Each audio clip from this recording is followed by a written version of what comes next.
Good evening and welcome to the program. You are watching onto channel, and this is Meeting Your Leaders. And to actually host it, my name is Chaza. We are co-hosting with my colleague Lance Sani. Lance, good evening and welcome to the program. Good evening, Chaza. Good evening to our viewers as well as good evening to the guest. Beautiful. Tonight we are looking at a topic called Is Zambia's governance system sustainable? Or in other words, is Zambia upholding the tenets of its governance system? And to actually help us undertake this discussion, we have two guests tonight. These two are actually youth and gender activists, movement leader, Girls Gone Political, Ruth Kangwa. Ruth Kangwa, good evening. Welcome to the program. Good evening, and thank you for having me over the program. Beautiful. And we do also have Forum for Democratic Process, FODEP Executive Director Elijah Rubvuta. Mr. Rubvuta, good evening to the and welcome to the program. Good evening. Thank you for inviting us to participate in this. Good evening, viewers. Brilliant. We actually go straight into the program to ascertain whether Zambia is actually upholding the tenets of its governance system. So first of all, we need to understand that Zambia is actually a democratic country, and when we talk about its governance system, we are talking about tenets of democracy or democracy of the governance system. So I want to look at how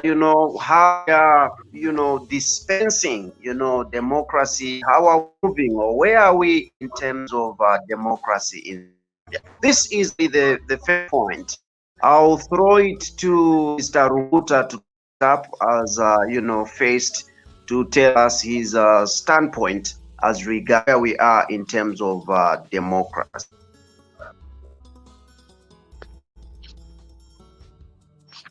Thank you very much, and good evening, viewers, once more. I think to start with, I would say that, as you have correctly put it,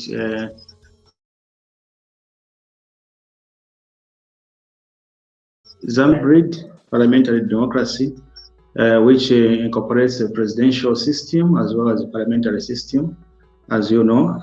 So we have been a multi-party democracy since independence, and at one point we became a one-party participatory democracy, and then reverted to multi-party democracy, as we all know, in 1991. So we are a multi-party participatory democracy. In terms of where we are, I think we have been a democracy for over a century, over half a century now. And I think we all, as viewers, will agree. We have been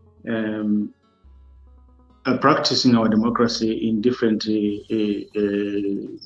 forms. I can say, given the question that you posed, that where we are, I think we are still a very flourishing democracy. We have shown a remarkable adherence to the key tenets of democracy, which, as I have explained, that a competitive democracy where all political parties are able to, or political actors are able to freely participate and compete for the governance system in the country. As you know, the democratic governance entails three key tenets where the power of the government is vested in the people, and the government is modeled around checks and balances, where the power of the state is actually shared amongst different organs of the state. In our case, we have the judiciary, we have the legislature, we have the executive, with each of those playing their roles in a more if you like, independent manner, autonomous way, where the judiciary, none of the three is essentially above the other. So where each of the three checks the other in terms of ensuring that they don't exercise excessive power.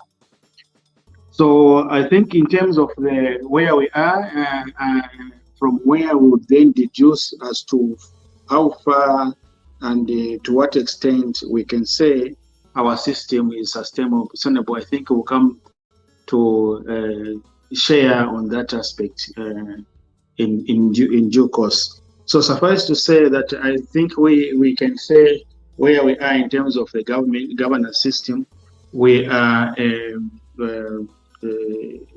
flourishing democracy, and we can cherish ourselves to have exercised and practiced our democracy in a way that can show that the checks and balances have been able to be operationalized, and the power of the people to decide the kind of government that they wish has been demonstrated, I think, in the way that we have been able to change government peacefully. And in Africa, we were one of the pioneers in terms of peaceful transition from one ruling regime to another, when in 1991 we ushered in a new opposition governance, and then this repeated itself in 2020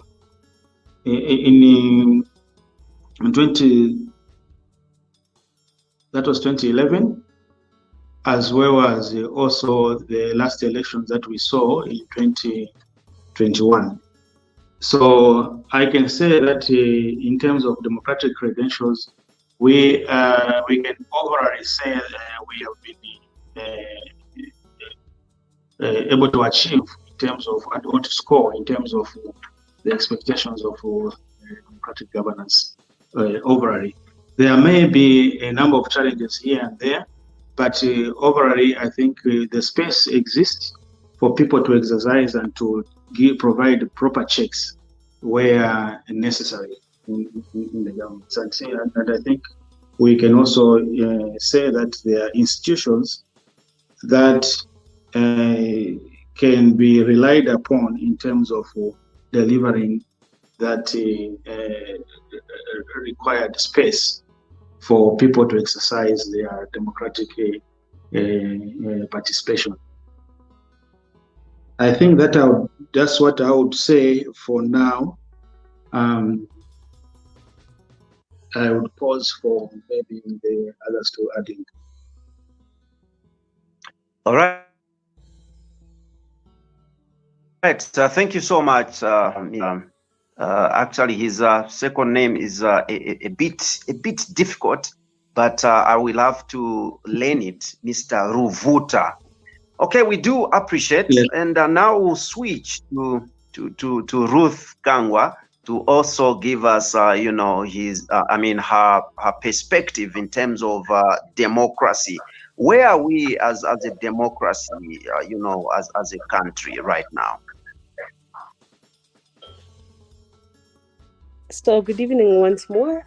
I think for me, apologies, sorry for the camera. I've noticed that I don't know if it's a bandwidth or something, is making it slow down. But anyway, in terms of when we're looking at democracy, I start off first, even with what you had asked, and just to allude to what Mr.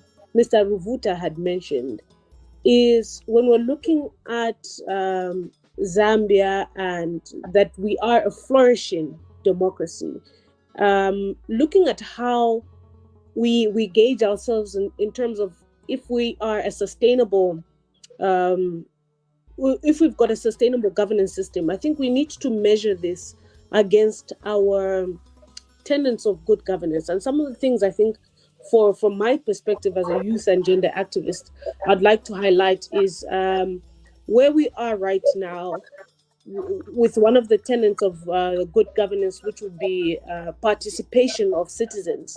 I would say that most citizens have become active, they've become awake and alive to some of the issues that we have been facing as a country and where we are now.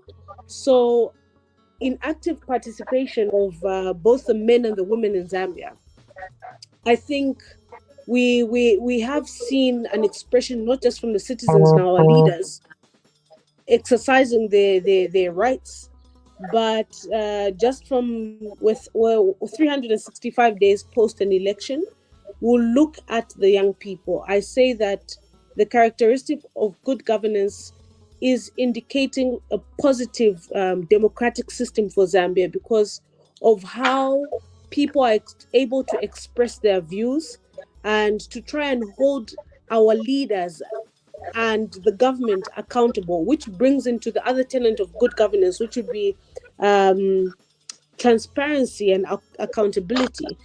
I think we are moving forward to a point where citizens are not only waiting upon for lip service or what the government has to offer of promise without seeing the results. We are seeing citizens. Ruth, Yes, sorry, I'll cut you short just a little bit for me to talk to Mr. Rubvuta. Mr. Rubvuta, kindly put your mic on hold as Ruth is actually taking the floor.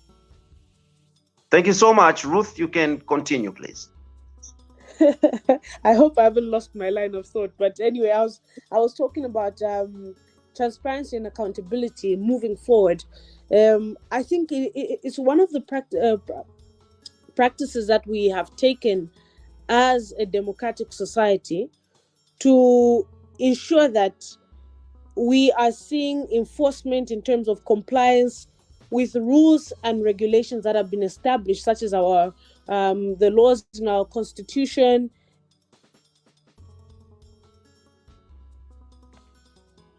Hello, can you hear me? Yes, we can get you. You can go on. Okay. We've seen how people are able to now comply with the laws in our constitution, the regulations that have been put in place, which brings in another tenet of government to benchmark and also mark ourselves as a country to say, are we following, for example, the rule of law? From what we've seen now, that we are in a new regime who are in the opposition for a long time, they have categorically stated that, especially President Hakainde Hichilema, that they would want to govern by the rule of law. And I think during this 5-year term that the New Dawn administration has, it will be very critical for us to now establish how we are going forward in terms of abiding that we are a flourishing democratic nation. Are we following the tenets of good governance? And lastly, we want to see more of responsiveness, I think, to benchmark and see if we're going to be able to sustain our governance system in Zambia. And what I mean by responsiveness, I think one thing that we always bring out with good governance is that we want to see if the institutions that are put in place, which are state institutions, the processes are able to serve the stakeholders, the citizens of Zambia within reasonable time framework. And I think some of these are going to be things that will benchmark and give us our answer. And I think maybe, let me just end around there. But the key thing I think I was trying to highlight is for us to be able to even answer this, to see where we're going forward as a democratic nation, we need to do our tick boxes against the tenets of good governance. All right, thank you so much, Ruth. We do appreciate it. And before we delve, into the tenets of democracy, or tenets of good governance. I'd like to find out from you two people, in terms of the provision of change from political perspective, from the civil society perspective. How is Zambia placing you as a civil society and also as political parties? Do you freely, provide checks and balances? And, you've made a comparison, the previous regime, current regime. You are free to make such comparison. Where are we? Are you better placed in terms of, provision of checks and balances? Because you also, as, political parties, as a civil society, you are supposed to be given, an opportunity to freely criticize the government and also provide, checks and balances subsequently. Mr. Rubvuta. Thank you very much. It's a very important question. I think one of the attributes of assessing democracy is in line with what you have just stated. I alluded to say that we are a multi-party democracy where everyone is free to participate in the political governance, and providing checks and balances is one of that very critical role. We currently, I think, from your question where you are talking in terms of the perspective, currently vis-a-vis in the recent past, in the past regime, I think in terms of the legal framework, everyone has the right. All those rights are guaranteed to participate in the political affairs of the country, to form a political party, to criticize government within the realms of what is provided in the laws of the land. So it's commendable that our constitution guarantees those rights, political and civil and political rights, and also our Bill of Rights guarantees all those. I think over the years, one of the challenging issues, the critical issue has been the gap between what is guaranteed and what was obtaining in practice. We have seen over the years, and from one regime to the other, we have seen the differences in terms of how they would tolerate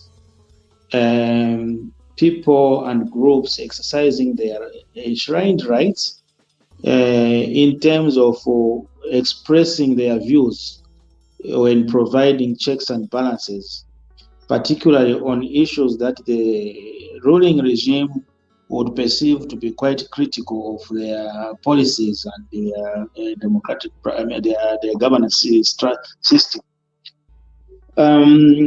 Just to put into perspective, I think if you recall, ahead of the 20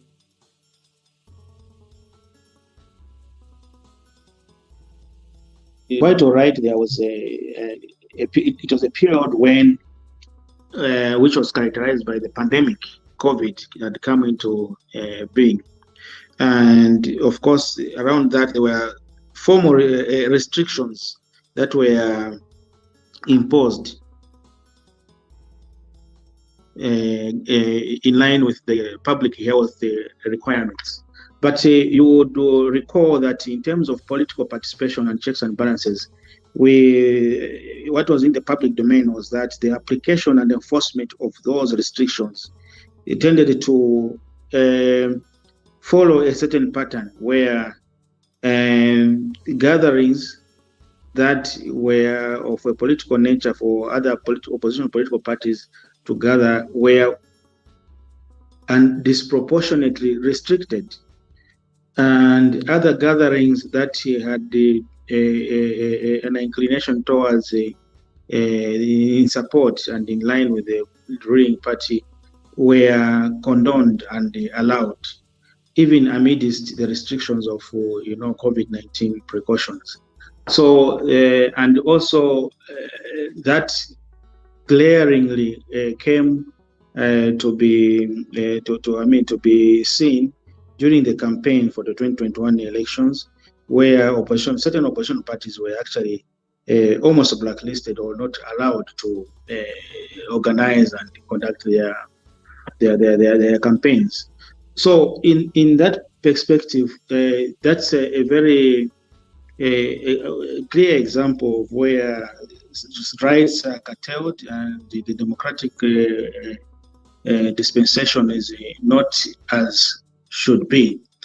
So in comparison to that, I think when post the 2021 election, we've seen quite some change in the in that scenario, whereby I think we will agree that the political space seems to have relatively opened up. Opposition political parties are able to gather. Citizens are able to freely align in the sense that they can even go.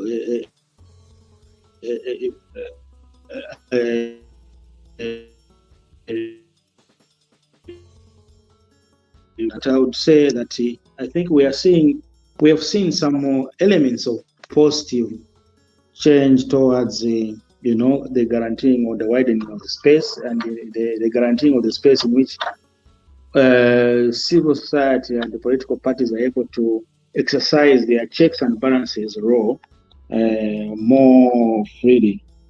This is not to say or to glaring, praise the current government. There are still certain elements that we still feel need to be improved upon, even currently. Institutions of governance, for instance, those that have to play a role in terms of guaranteeing good governance, like the institutions of the state that fight corruption, the law enforcers, and other institutions that promote democracy, need to guarantee that those rights without any perception of partiality.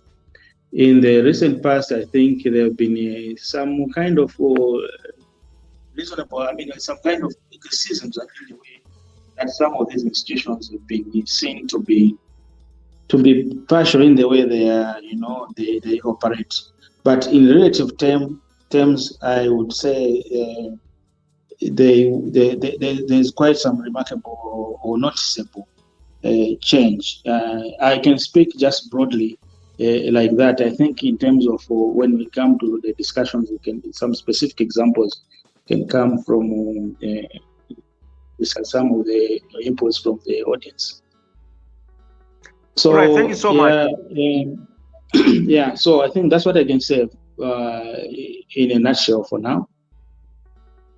All right, thank you so much, Mr. Rubvuta there. Quickly, Ruth, what is your take in terms of, the provision of checks and balances, as a civil society? Are you rightfully placed in Zambia currently? Thank you so much for that question. And I think from the perspective of CSOs, I'll start off by saying, we had hope when we saw that a new regime is coming in place, because we looked at our country and how it demonstrated and is demonstrating to Africa, to the world, that we are resolved to chart our own democratic path in a constitutional way and to return to a space where, human rights are not infringed, or fundamental freedoms are respected, promoted, and just protected in general. And, over the last 5 years, or the past years where we're coming from, we saw that our civil liberties were infringed on, our human rights were really in a shrinking space as a people in the civil society, and especially for us young people who widely dominated by social movements, which we deliberately didn't even get the chance to register as organizations.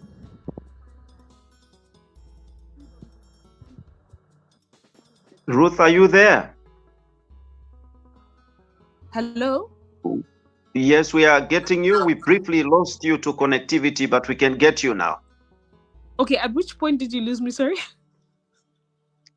No, not long ago, barely. Okay, no, what was my 5 last seconds. statement so that I can follow on?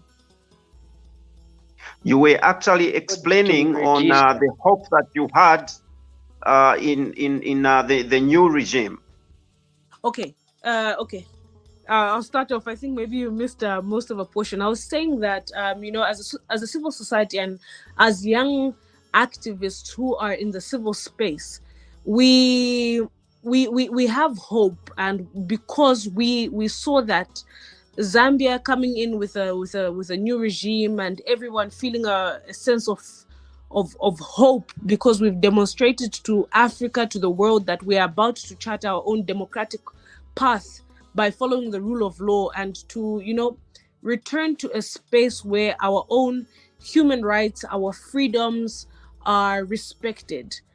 I think for me, what it is that I will say is, we're coming from the last 5 years, or even just a good 7 years, in which Zambia's civic space really deteriorated, especially for people who were in the civil society, who were activists, people who were journalists, and we saw how we had a lot of shrinking space. I wouldn't say that has changed quite much. We want to offer that, like I earlier on said, a lot of lip service, but I think it would take us now changing a few or reversing civic space restrictions in terms of laws that were very oppressive on the civil society organizations or activists. And I'll give you such an example. Like right now, we're looking at the reforms of the Public Order Act in terms of assembly. Yes, it may seem that political parties, be it opposition or members of NGO spaces, civic spaces, may assemble and gather together. But until we see or get to a point as a country where we do change those laws that still have the possibility to infringe or restrict people's freedoms, we haven't yet got into a space where the civic space is free. Another example would be, for example, the cybercrime. Another example, did you get me or did it cut? You said the cybercrime, but we didn't follow what came after that. Okay, no, I was saying that another example of a law that I believe is still infringing on civil society, or let me just say generally the civic space, is laws such as the Cybercrime Act. I think when we see certain provisions amended to not only restrict and infringe on freedoms of expression, freedoms of privacy, then we're going to get to a point where we answer and say that the civic space is open.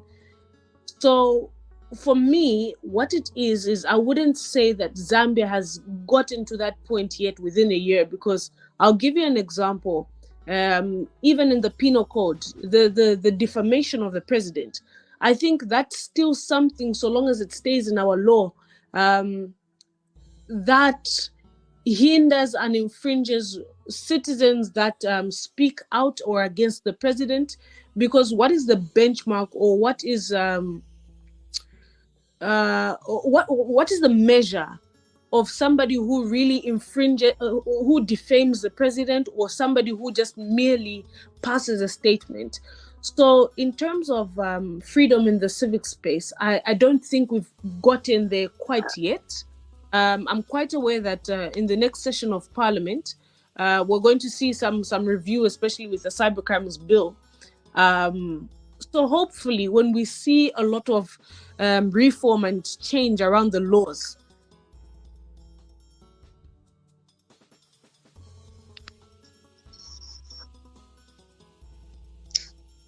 Hello? All right, it appears we have lost you. Ruth, are you Is still it there? back? Yeah, let me just conclude for you, so that I allow other people to say. Yes.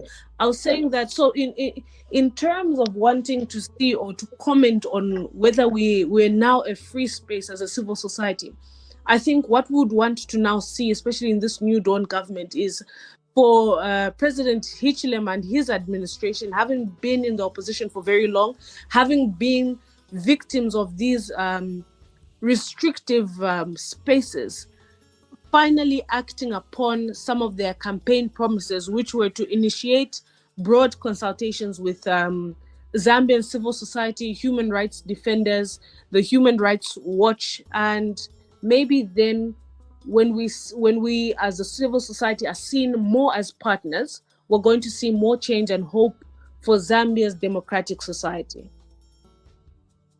Okay, Ruth, before I actually get to Mr. Rubvuta again, because we are using the examples that you've given in terms of the Public Order Act, and it's being reviewed so that we can have policy change or change in the law. What is the problem currently with the Public Order Act? What would you want to see as a civil society to change in the Public Order Act? Unfortunately, I won't dwell on it for purposes of conflict of interest, also as a junior counsel. But I think with the Public Order Act, my view, and I say my personal views and non-representation of any organizations that I may be a part of, the Public Order Act is a law or a legal framework that is coming from the colonial days. And when we look at particularly the Section 5.4, which has been quite problematic in terms of persons being able to assemble and given the police notification, I think the change I, as a young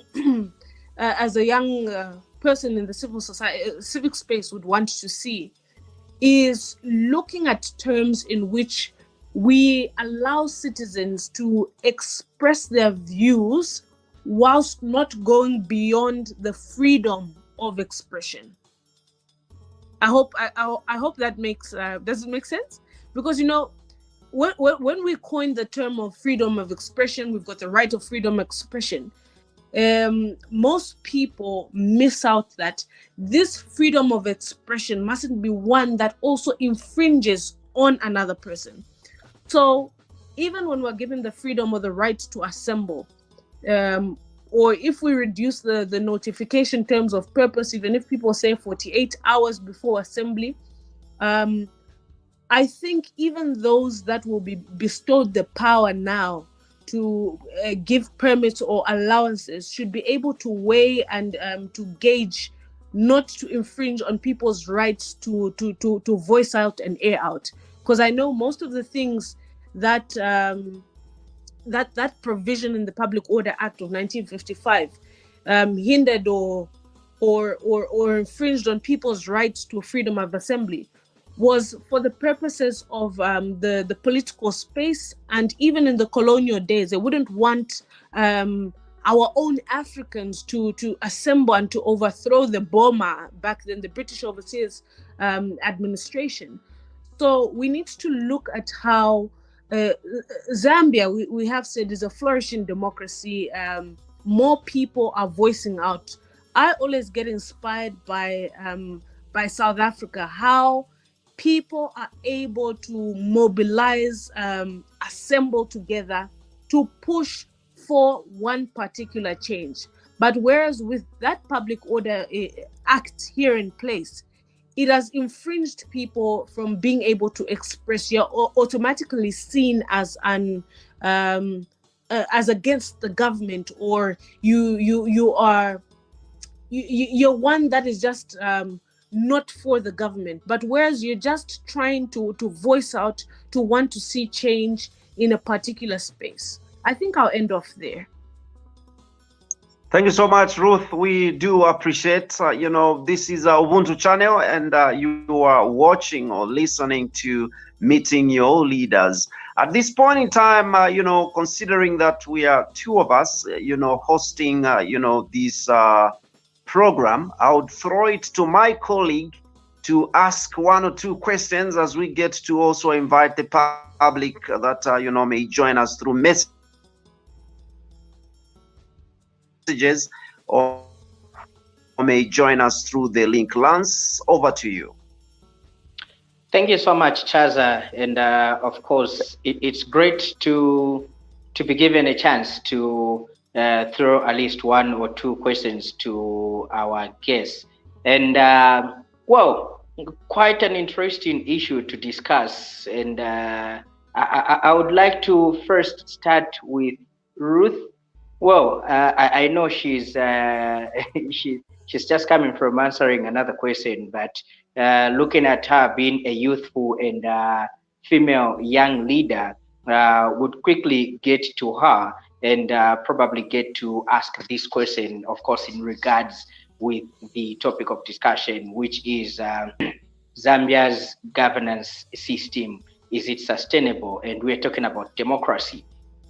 Now, Ruth, you are running an organization that is championing, or rather a movement that is championing the participation of women, young ladies, to take part into politics or to take part into governance of the country.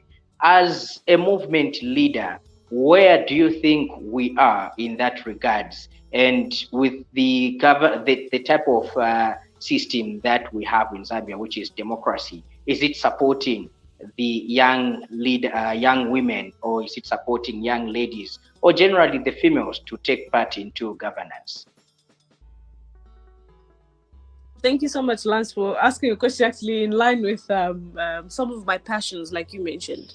And I always say, when we're looking at our modern society that we're moving and how things are evolving, there is a strong need for citizens, more especially young people, those that are marginalized, persons with disabilities, to be guaranteed their political and civil rights for the democratic participation in Zambia's governance space. And I would want to say that for young people, Zambia's democratic space is very shrinking. I say so in the aspect first as a youth, to state that young people and the older generation, there's a big gap, because the older generation doesn't see the urgency to want to include young people in the civic and political spaces, or even in positions of decision making, because they just think, or they continue to state the phrase imiti ikule mpanga, or to say that young people are the future leaders of tomorrow, where I would want to dispute with this notion, because I find that for as long as we keep on using those phrases, and us as young people are hungry to want to be in the forefront, to co-lead. I haven't said to lead alone and just say do away with the old, but to co-lead side by side with them, to learn from their generation as well as them learning from us. And we haven't quite seen any of both generations, us, the younger ones or the older ones, saying let's get to a space where we can accommodate and tolerate one another. So now, with the aspect of just women, young women, we are in a very shrinking space. I'll give you statistics of just the 2021 elections.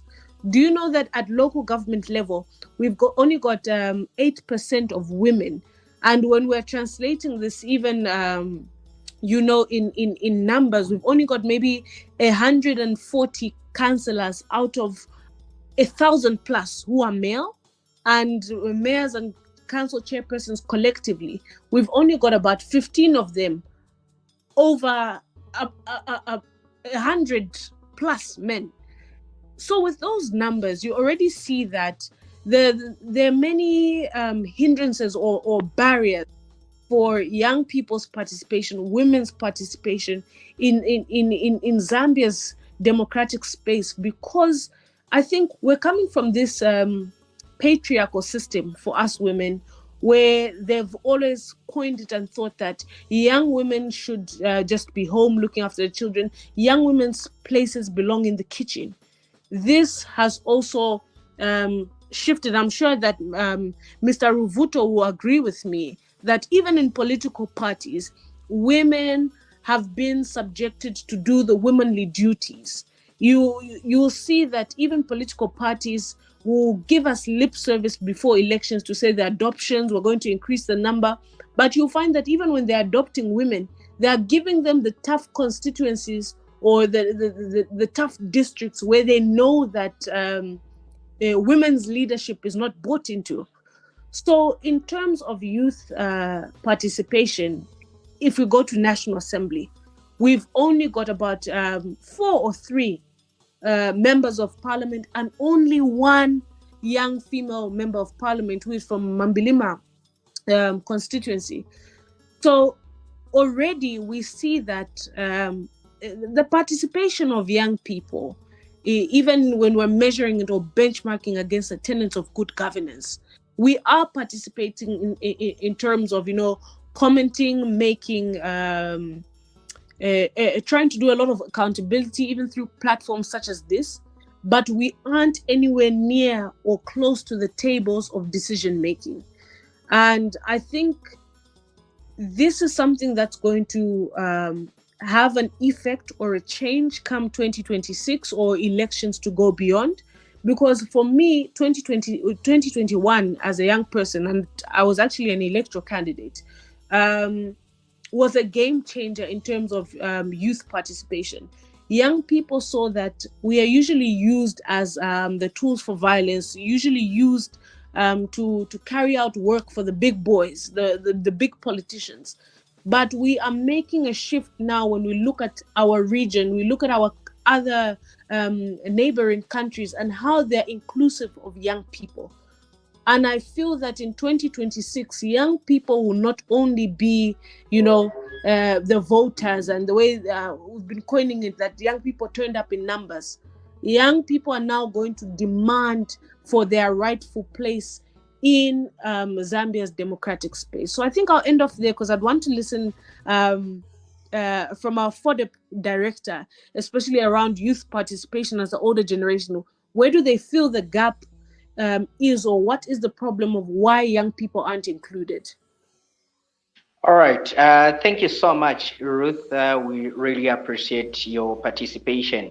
Now, coming to you, Mr. Rubvuta, let's get to maybe coin it in this way. We know that one of the core factors of a governance system is decision making.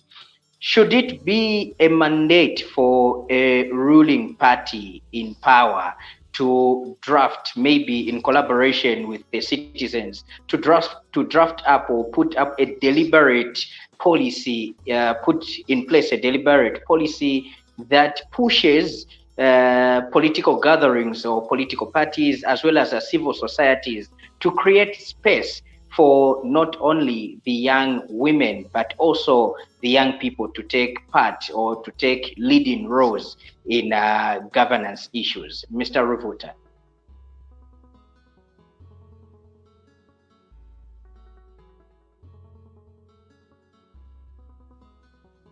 Mr. Rubvuta, are you here? All right, so we seem to continue having internet challenges with the FODEP executive director. All right, he has unmuted his mic. Please come. Hello? Yes, I lost you part of the question. So I think I heard you say in terms of the mandate, is it the mandate of the ruling party in power to draft laws or create space for the various groups? That's the point at which I lost you. If that's the general gist of your question, I can go ahead and answer. Yes, please go ahead. Thank you very much. Yeah, indeed. Quite a very elaborate presentation from my colleague. in terms of the issues that still confront us in terms of democratic governance. From the very premise that democratic governance entails the role of the majority and so forth. When you look at the majority population in Zambia, the youth, I think, lead, and also women also top in terms of when compared to men.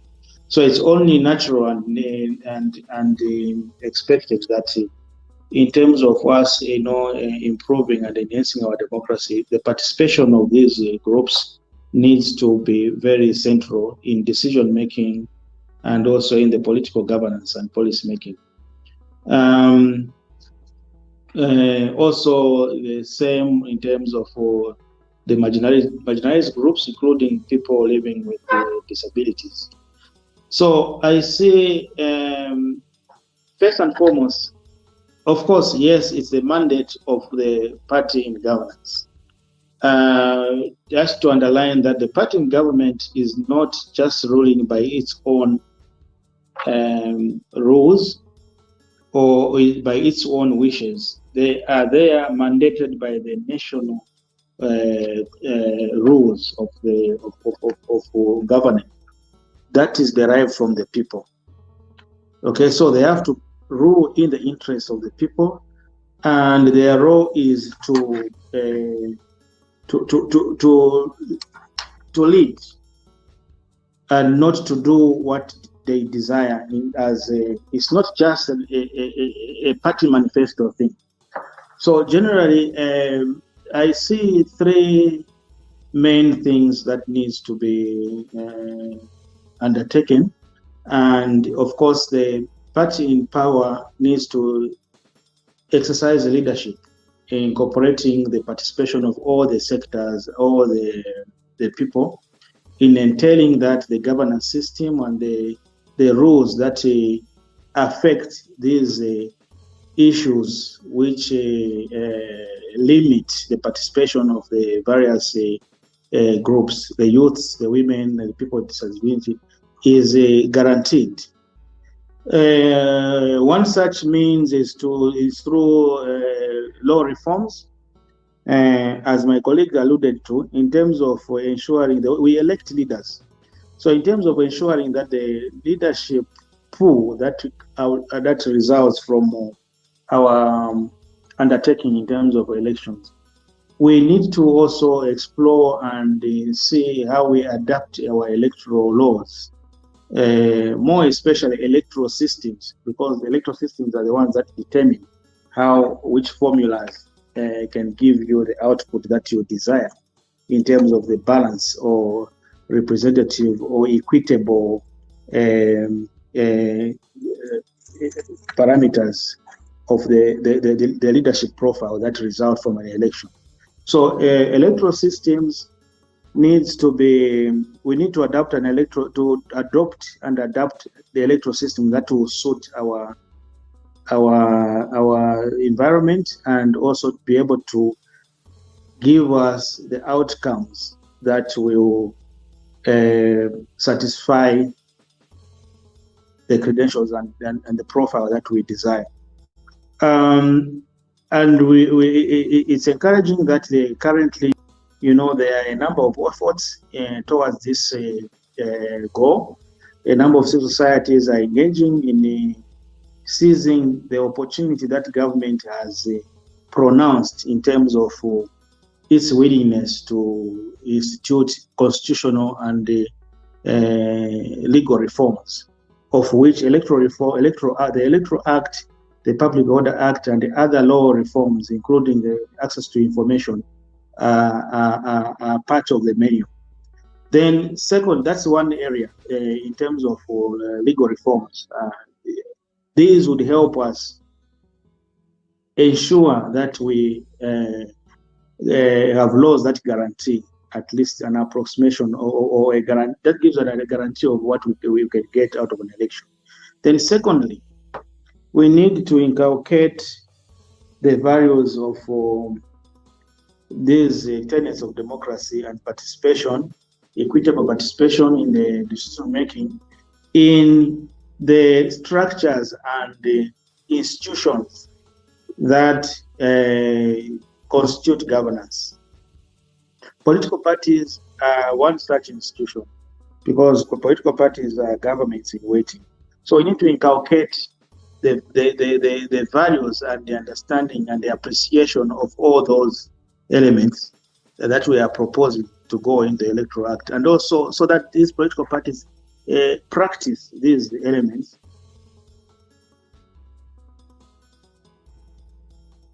Guaranteed, and we don't face these imbalances. Political parties are key in terms of nominations and also the practice of how they run, the government, or how they would run government when elected. So we need to have deliberate interventions and engagements with the political parties to ensure that they adopt and they practice these elements, that they give attention to these elements that are key. So apart from that, then the general masters also we need to be targeted in terms of our efforts, all our programs, all interventions, our engagements as civil society with the electorate. That's the general public. We need to inculcate these values as well. So in a way, when we have all these elements, I think we can rest assured that we can, in the near future, see changes, positive change towards the balance that we desire. And the government institutions itself and also the leadership of government, we need to have deliberate measures by government and those in authority to be able to ensure that they help the situation by consciously, seeking to ensure that there is a equitable participation of these the various groups. So basically, I think that's in a nutshell and in summary what I would say, of course. So all right, as an organization of FODEP, we do try to engender, to mainstream gender and all these aspects of youth participation in our programming. All right, thank you so much, Mr. Rubvuta, as well there. Quickly, let's get to engage the public. Let's get to engage our viewers. You can come through into the studio. We have made available to you the studio link where you can easily come through into the studio and be part of the program. You can have a one-on-one interaction with our guests, as well as ask your questions and express a view. Remember, we are discussing Zambia's governance system. Is it sustainable? So even as you come through, please, let's stick to what we are discussing. Let's take to have a look at the messages that have come through before we can accommodate people into the studio. Last, sorry to come in. There's an interesting one from a Lawrence Mulungu on Facebook. Mm-hmm. This one? Where you're saying kindly, yes. I found it a very funny question. Kindly explain what it made it hard for civil society to speak out in the previous regime. It's funny how suddenly many CSOs have developed a voice to be heard and complain of the shrinking space in the previous regime. Okay. I'm a young politician, unfortunately, and I think for me, I'm itching to answer this because for me, this question shows somewhat a bit of ignorance, for lack of a better term, because if comrade or colleague Lawrence had seen what young brave people had to do to just speak out against corruption, against even simple things, not such as the fire tenders, I don't know if he recalls or remembers where we're coming from. And I think for him, I would want him to make understand that he shouldn't think that because civil society has seen a new dawn coming in and we're trying to seem or sound like praise singers. We're not doing that. We just have the capacity now to express, to speak out, even against the New Dawn government if they weren't doing anything right. So back to my example. I would want Lawrence to try and remember, especially something that was dear to my heart, where my colleagues who were brave, such as Mumbi Namwawa, Pilato, Muleta Kapatiso Nawa, St. Michael, even people like Movita Nawa, even Biflo, they went out into the bush to protest against the injustices that were happening. And, you know, this bush protest was as a result of young people who were infringed by the Public Order Act. So, you know, when he's asking that, I don't know if he's trying to make it seem that, you know, civil societies have finally developed a voice. Well, of course we have now, because we know the power in which our vote had when we cast it on the 12th of August 2021, that now we're able to exercise it to hold leaders accountable regardless of what political party you're from. If you're from the ruling or the opposition, we're able to speak out now. I think I'll just end there, because that comment was a bit, yeah. All right. Thank you so much, Ruth. I don't know, Mr. Rubvuta, do you also want to respond to the question that Lawrence posed?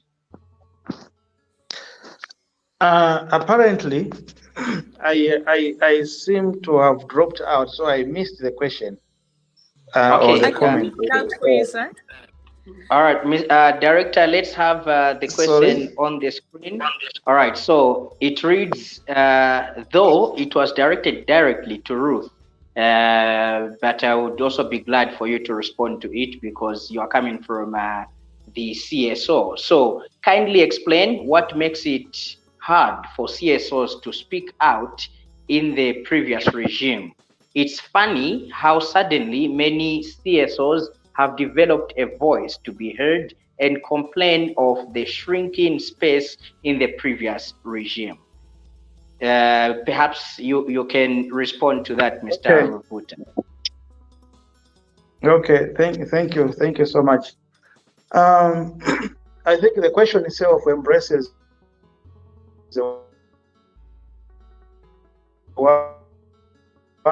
and that's exactly what would explain what you obtained in the previous regime. I think you are aware of how in every time a critical group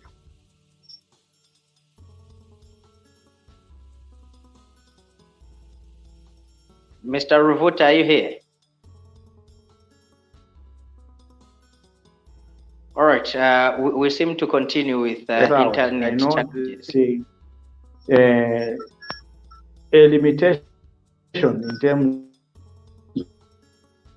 of for the ability of the source. So, see, the way they.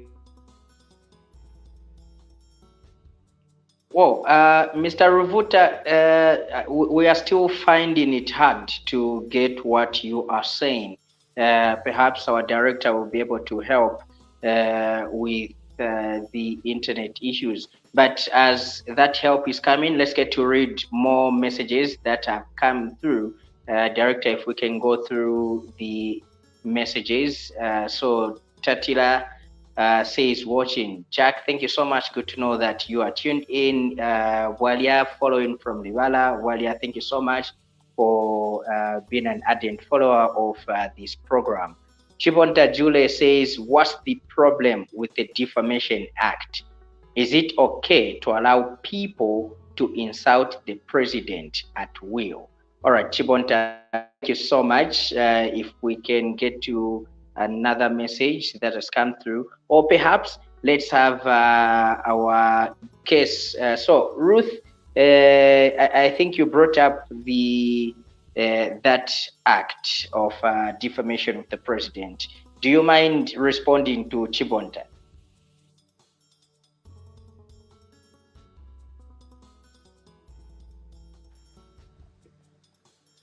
Lance, can you hear me? Yes, I can hear you. Okay. I think I'll since my network is not very stable, but in just a quick response. Yes, Okay.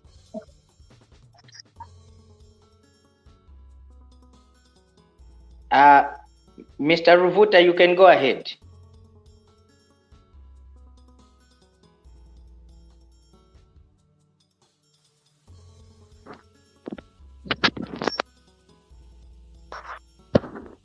Hello? Please go ahead and make your submission. Okay, it's in relation to the question that I saw from Chibonta about the laws pertaining to the defamation of the president, the insult laws, so to speak. Of course, in a democracy, people are free, but I think we know that freedoms are not absolute, even when they are guaranteed in terms of our human rights. The freedoms, my freedoms end where other person's freedoms begin. And also in a democracy, it's an organized state of governance where which is governed by rules.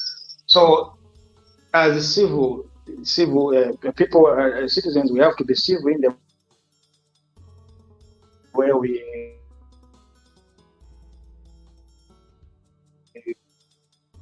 the rules of the country is also paramount, provided those rules are just and are also applied in a just manner without curtailing the fundamental freedom. Exercising one's freedom in the context that it ends up insulting the authority, not just the authority, in fact, even any other as members of society. We have to live in.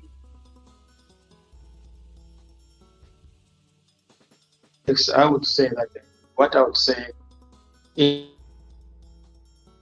is we have to abide by the provisions of the law, but also we also need to expect the law enforcers also to be very modest and just in the way they apply the law, not to exercise the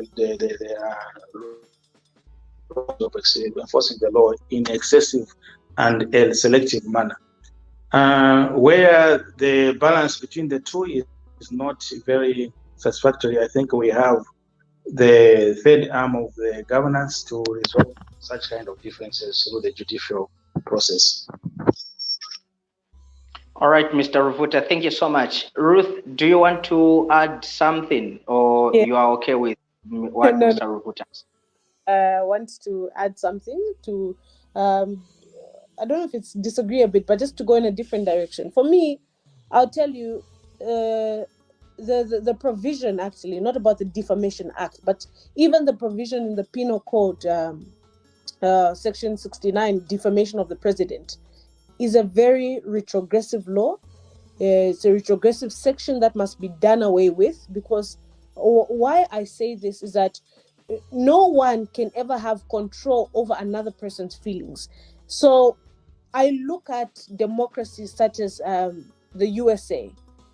Do you know that citizens, even when we had President Trump, you'd read the comments on how American citizens have got this freedom to express what it is, so long as, for me, it's devoid of any, physical confrontations.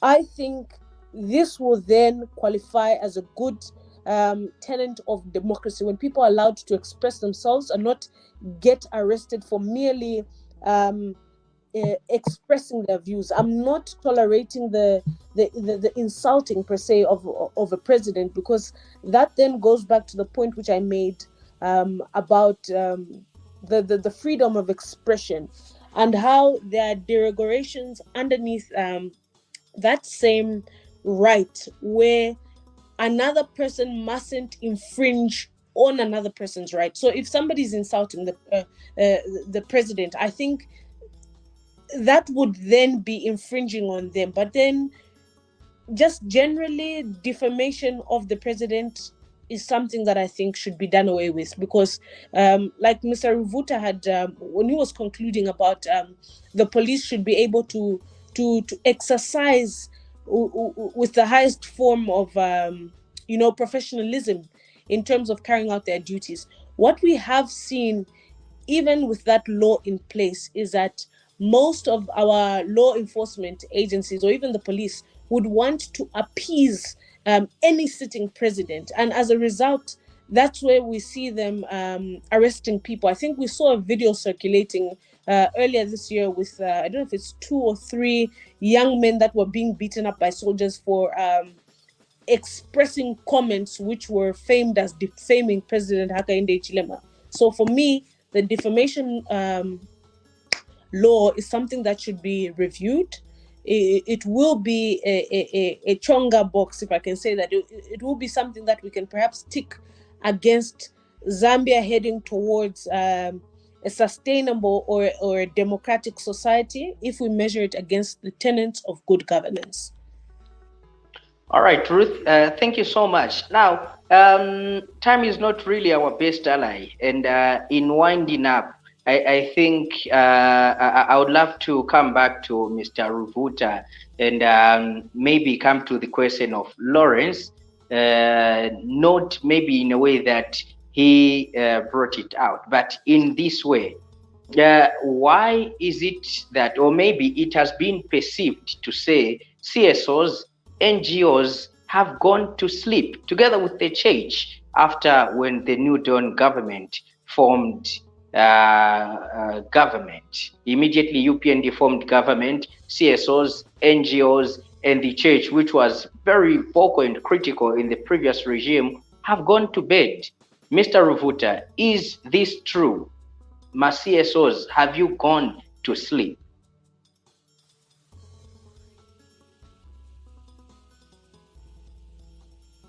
Well, Mr. Rubvuta has left the studio. Perhaps perhaps we come to you, Ruth. Maybe with you, let's speak in regards to the participation of the young people into democratic processes, or maybe the drafting or making and repealing of the law. We have seen the government has opened up certain acts or laws which they are calling for people, different people, the citizens, to make their submissions towards those particular acts, what they want to see in the law and things like that. Can you say you are happy with what you have seen so far in terms of maybe the participation of the young people, and as well as the women flocking the judiciary, or maybe the Ministry of Justice, to make submissions on certain laws?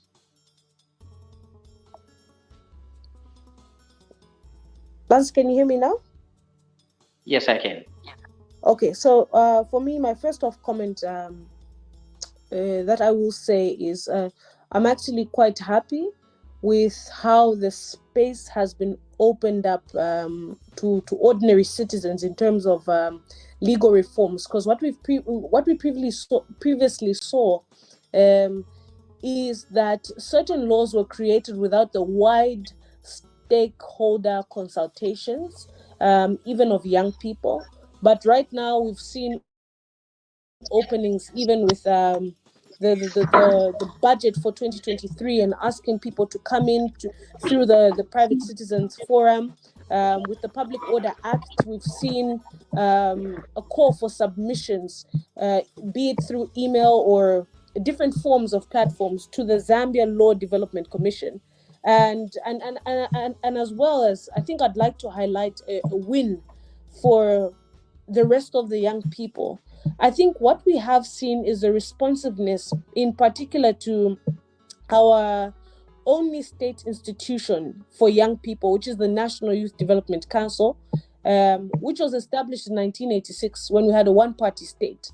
And, you know, with that law, you saw a law which was characterized by one-party-sidedness, that when it got into our multi-party democracy, we kept on seeing a board that was characterized by political polarization. And what I mean was it's a board that was one-sided. But with the National Youth Indaba happening earlier on this year in March, we saw a petition that I was able to take to National Assembly. And for me, I was quite impressed with the responsiveness by Parliament to engage young people, to ask them to troop in and do submissions. And just last week, on the 11th of August, I think when Cabinet had their 16th meeting, they approved to repeal that 1986 law. 36 years later now, young people are going to be able to have a law. And I think this has motivated more young people to shape the laws that we have, even in terms of the cybercrime bill. We saw a lot of ZICTA consultations, the Zambia Law Development Commission, the Ministry of Justice. They are now going wide with engaging citizens, which goes back to a tick box on our tenets of good governance in terms of participation and activeness from citizens, not just women or young people, but citizens in general. So I think I'll just end off there, but to say that in terms of the legal reforms, there's a lot of responsiveness from young people participating, even in our national budget, having their say and their comment or contribution, because we've seen that, if we wait upon to think that positions or titles are going to be thrust upon us, they won't happen until we put ourselves out there as young people to demand the space, to occupy it, and have our voices heard. All right, Ruth, thank you so much for that submission. And of course, Mr. Rubvuta is back. Let's get his concluding remarks in this way. Mr. Rubvuta, there are allegations that you, the CSOs, NGOs, and the church have gone to sleep immediately after the New Dawn government came into power. Is this true? You are no longer vocal, you don't speak out, you don't offer checks and balances. Thank you. I'll be very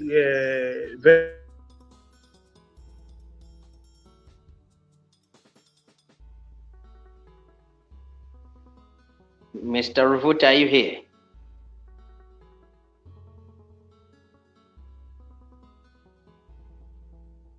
Hello, Mr. Rubvuta. Wrong.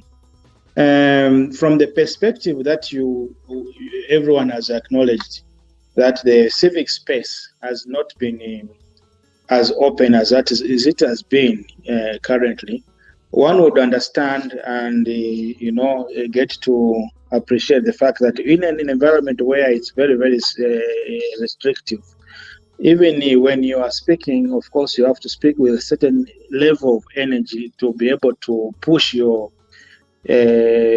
point to attain, the attention it deserves. So thereby, maybe that's the perception that would give people to say that the CSOs are so vocal.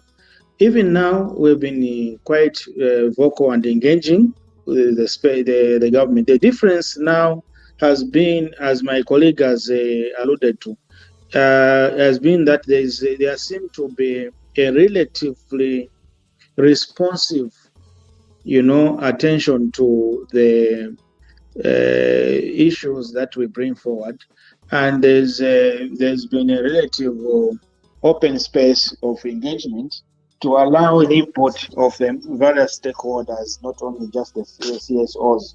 So in that space, in that situation, I think maybe that's how other people, like the colleague who has presented that perspective, would perceive it to see as if society has gone to sleep, or therefore become less vocal. We have continued engaging, and there is a broader space of participation, and also the environment is a bit relatively open in terms of the civic space. Thank you. All right, thank you so much, Mr. Rubvuta. We do greatly appreciate. And due to time, we cannot actually, go beyond, what we have deliberated so far. I wish we could go on because there are a couple of questions or issues that we have not, addressed. But we are looking forward even to another episode of the same. Looking forward to hosting, the likes of, Mr. Rubvuta and Madam Kangwa. We greatly appreciate that, you've been here. You've made this discussion, so great indeed, and so elaborate indeed. At this point in time, would like to urge our viewers to continue, subscribing to this, program. We'll be back next week, same time. Thank you so much, Mr. Rubvuta. Thank you so much, Madam Kangwa. And thank you so much, our listeners and viewers. Not forgetting my co-host, Lance Sani Banda. My name is Chaza, meeting your leaders. Until next time, we are saying God bless you all.